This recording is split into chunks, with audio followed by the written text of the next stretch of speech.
Bonjour à tous et bienvenue pour cette vidéo spéciale Ligue des Champions sur l'Atlético avant le choc ce soir face à Monaco et sur un joueur plus particulièrement, sur Saúl Ñíguez. Alors on va revenir un peu sur le parcours de ce joueur, des anecdotes et bien sûr sur ses qualités, ce qui en fait un joker avec l'Atleti, avec Simeone et maintenant avec Luis Enrique à la Roja. Il faut savoir que Saúl Ñíguez, d'abord le football c'est une histoire de famille. Son père était professionnel à Elche et ses deux frères jouent en Slovénie et au Portugal aussi en tant que professionnels.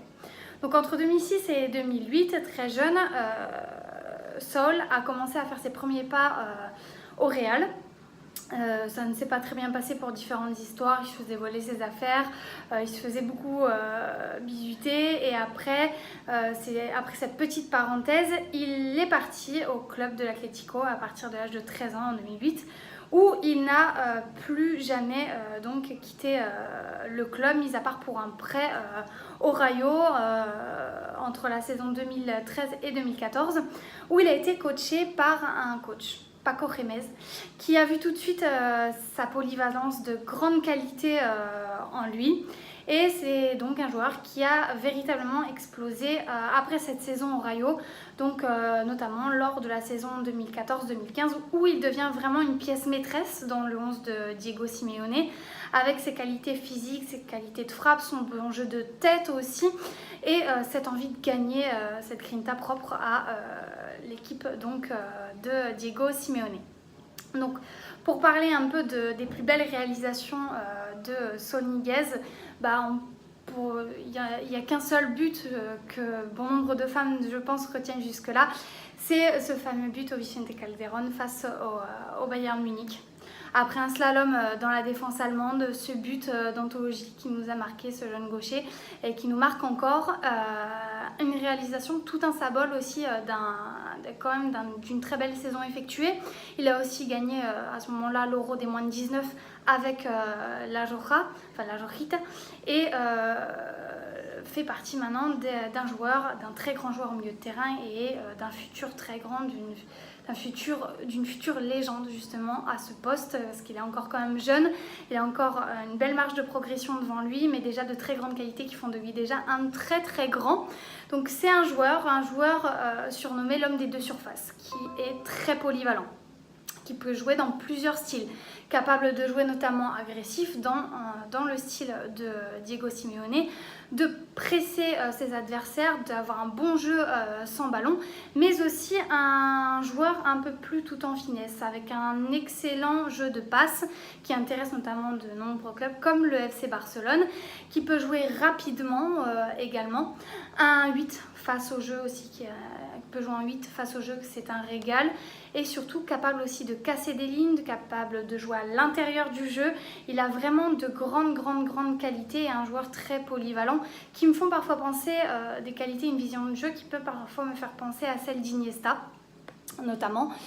Et donc aussi, ce qui le caractérise aussi, c'est sa qualité bien sûr de frappe inégalable. Et pour les petites anecdotes maintenant concernant Saúl Ñíguez, c'est qu'il faut savoir que l'une de ses qualités donc principales, c'est cette envie de gagner, de tout donner sur le terrain jusqu'à quand même risquer sa vie. Et oui, parce que Saúl avait quand même un gros problème de santé quand il jouait à l'Atlético, et notamment il a mis sa vie en danger pour jouer la Ligue des Champions. Ce désir de jouer avec l'équipe A est allé jusqu'à mettre un peu sa santé en péril.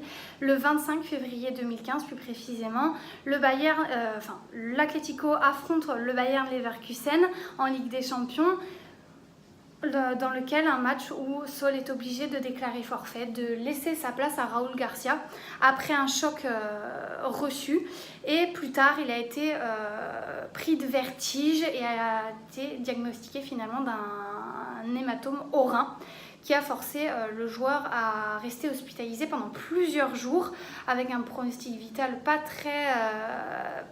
engagé, mais pas très rassurant à ce moment-là. Il a été obligé de se préserver. Un épisode dont il est revenu dans la presse en disant que il n'avait pas hésité à mettre quand même sa vie en danger, parce que sur le terrain, il fallait, comme il l'a dit, donner ses tripes pour jouer en Ligue des Champions et tout donner et qu'il n'avait pas fini de le faire. Bon, bien sûr, à ne pas prendre autant de risques, je pense que ça, il l'a compris, mais ça prouve l'envie de ce joueur de tout donner sur le terrain jusqu'à, oui, risquer sa vie. Pour une autre petite anecdote, ses qualités, comme je vous l'ai dit, sont très suivies il est suivi par un club depuis 2013, notamment le FC Barcelone. Alors, pour la petite anecdote, depuis 2013, le FC Barcelone suit avec attention la progression de ce joueur et il dispose même d'un droit préférentiel sur le joueur. Et ça a été négocié quand David Villa a rejoint l'Atlético en provenance de Barcelone. L'autre joueur inclus dans cet accord à cette époque, c'était le défenseur qui était à Marseille, Manquillo. Et c'est un intérêt qui n'a jamais cessé de croître pour le FC Barcelone, qui s'intéresse toujours à Saul et qui le verrait pourquoi pas intégrer prochainement l'équipe dans un avenir proche. On en parle beaucoup encore dans les médias. Donc oui, il a de bonne qualité de passe, un jeu qui pourrait peut-être convenir au FC Barcelone.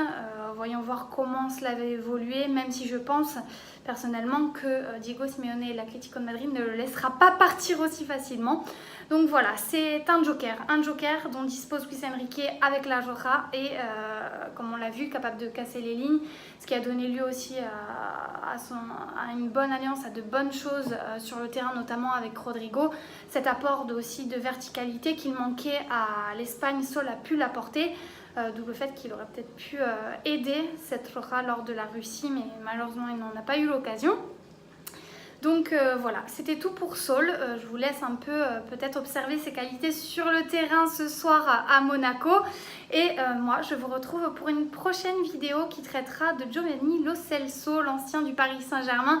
Je vais vous parler de ses qualités techniques à lui et de ce qu'il pourrait apporter donc au Betis. Merci d'avoir regardé cette vidéo. On se retrouve très vite sur le site. Surtout, restez bien connectés parce qu'il y a plein d'articles qui arrivent en vue de la Ligue des Champions et on se retrouve pour de nouveaux podcasts.